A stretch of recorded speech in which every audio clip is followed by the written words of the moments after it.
Chattanooga, Tennessee is a growing city that sits along the Tennessee River. Just off the riverbank, the towering glass spires of the Tennessee Aquarium, home to over 12,000 animals, ranging across nearly 800 species. You may have wondered, where does a big aquarium get all the fish? Well, I mean, it used to be that they go out in the ocean with nets and they had to collect them, but these days, the Tennessee Aquarium is growing their own.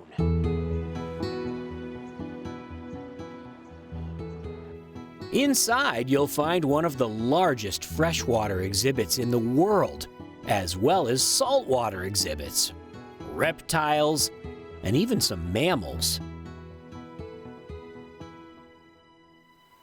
But perhaps the most impressive part of this aquarium is the giant Secret Reef exhibit, modeled after the Flower Garden Bank's National Marine Sanctuary. This massive tank holds 618,000 gallons of water and a wide variety of marine life, from fish and rays to sharks and sea turtles. Because the fish in the aquarium are always spawning and producing eggs, the biologists here developed a unique way of collecting those eggs from the Secret Reef exhibit and raising them to adulthood, so they could be released back into the place where they were born. To show us how this process works, we head to the top of the exhibit to meet Kyle McFeeters, the senior aquarist in charge of the breeding program. These fish generally broadcast spawn. Yep. So sperm and eggs in the water column, when those eggs are fertilized, they float. So this device we've made will skim the surface of the tank to pull those eggs off the top of the water. So if you look right there, that center that's bubbling, the air coming up that creates a suction in the outer pipes. The filtration is under our feet. Where the water leaves the tank is right under here. Oh, okay. So they're already being drawn this way naturally, and we just collect a small portion of what would be in the tank. Yeah. We make our way to the small tanks that house all of the collected eggs, as well as the young fish that have hatched. They use the algae to feed a tank of copepods. So it's a very thick, nutrient-wise algae. So we're gonna take a dark bottle like this, produce 2 light bottles, and then what's left, feed to our copepods. So it's an endless cycle. Every day we're taking a dark bottle, making light bottles, and feeding out what's left. Once these fish are big enough, they can be moved downstairs to an exhibit visible to the public while they continue their growth.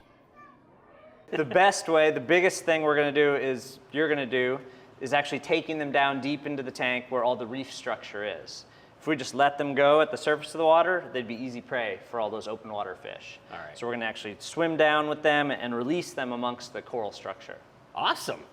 So now how are we going to get them over there? Nice. Oh, gotcha.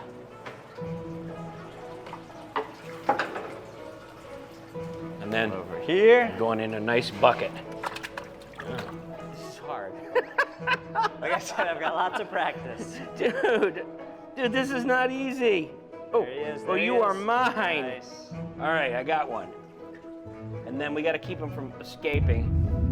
Over we go. That's a feisty little guy. That's what we need for the big Right. tank. There we go. Don't worry, you guys. It's all going to be okay.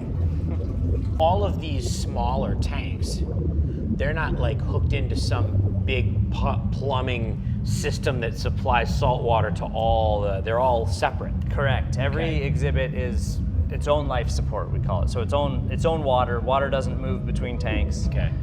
So they're all unique and isolated. Cool. Well, let's rock and roll. Kyle has me fill up a bucket from the Secret Reef to help acclimate the new fish.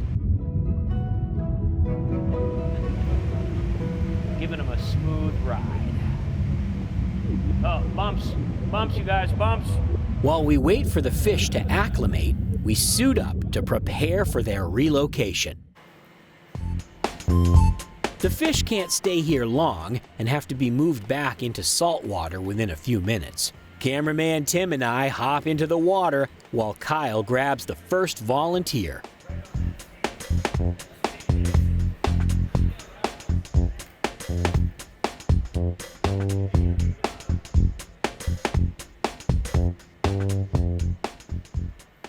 Mark Craven, the dive safety officer, is helping us find a nice spot on the bottom of the reef to release the fish, ensuring that they're safe from any hungry sharks looking for a snack.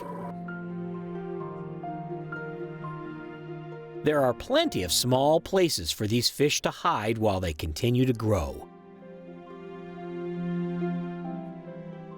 33 feet down, we find a well-protected area to let them go.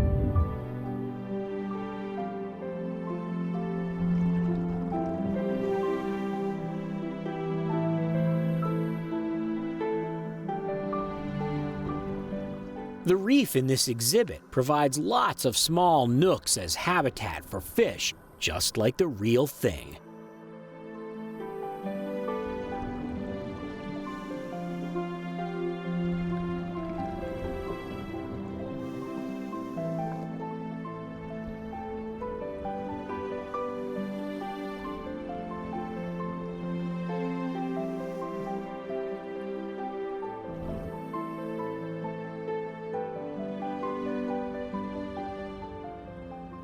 On the way back, we take the scenic route to get a better look at some of these awesome sharks.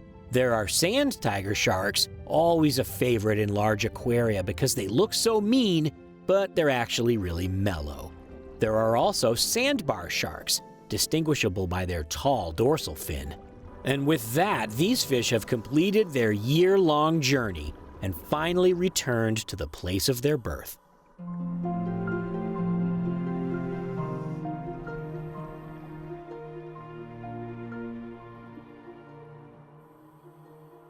The Tennessee Aquarium is an icon of Chattanooga. Not only is it an impressive facility with a huge number of amazing exhibits, but their biologists have significantly advanced the sustainability of aquariums by developing innovative ways of building their own fish populations without having to take them from the wild. A great conservation effort for the blue world.